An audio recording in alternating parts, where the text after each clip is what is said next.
Because this is the thing, Hamid, we have been analyzing the war, right? And the reasons behind the war. Some people might think, but what is your alternative? The Ukrainians don't have the right to national sovereignty and things like this. Yeah. And I think that we need to answer that as well.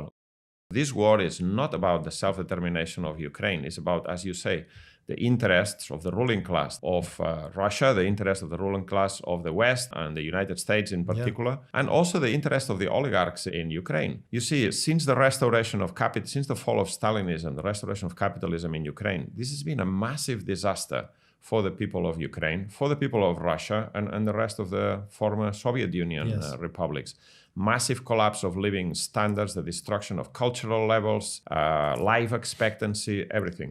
And in Ukraine in particular, gangs of oligarchs, the Akhmetov, Poroshenko's, and Kolomoisky, all these people basically looted state property.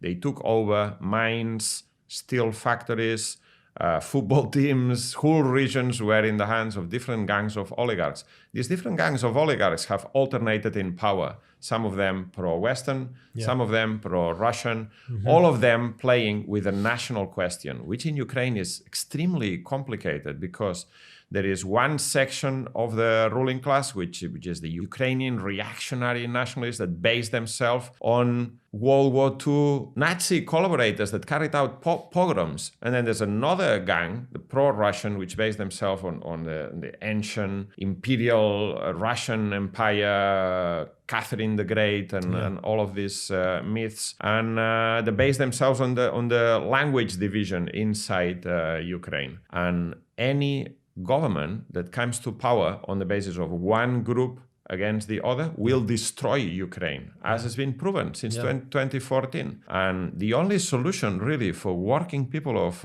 Ukraine is to overcome this national division and to unite along class lines.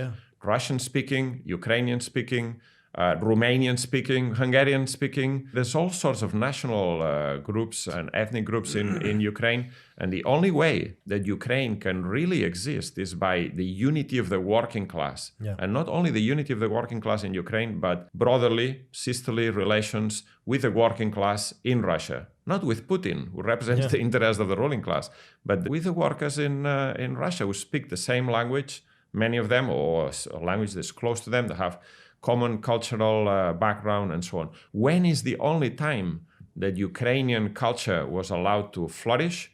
And the first years of the Soviet Union, where Ukrainian language was spread, was codified, and the interest was not the money-grabbing interest that divides the working class along national lines, but the genuine internationalism based on the respect amongst different peoples.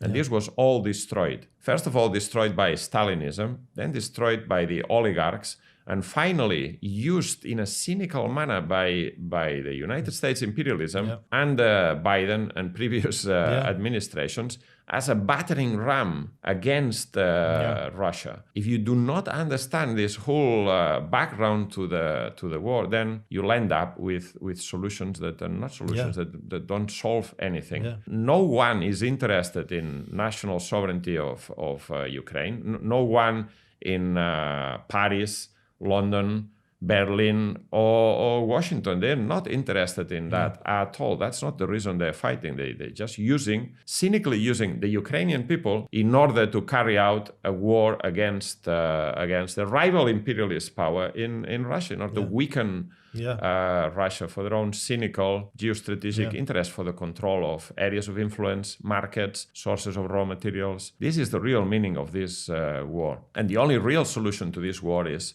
one, the Ukrainian people must unite along class lines and rise up against their own oligarchs and their own government that's throwing them into this war that can't be won for someone else's interest. The people of Russia, the workers of Russia, must also take control over their own country, and they will have no interest in attacking the Ukrainian people. But at the same time, they want to defend Russia against a threat from the West, which is completely understandable. And finally, the working people in the West, in the United States, in Europe, we are not interested in this war. In fact, we are being made to pay Austerity measures are being introduced in our own countries in order to pay the rearming of Europe. In Britain, this week, the finance minister, she's just proposed a whole new number of measures that increase military spending directly at the cost of payments to the poorest and weakest and most vulnerable people in society. What is this for? This is not in order to prevent a Russian invasion, which is not going to happen. It's in order to preserve the power, the clout of European imperialism so that they can force Latin American countries or African countries or Middle Eastern or East European countries into submission. They need to spend more in weapons. Yeah. And this money for weapons is going to be, which is not in our interest. Yeah. We have nothing to do with exploiting people in other countries. This money is going to be taken directly from our pockets, from the education budget, from the healthcare budget, from the pensions, from the disability benefits, and so on.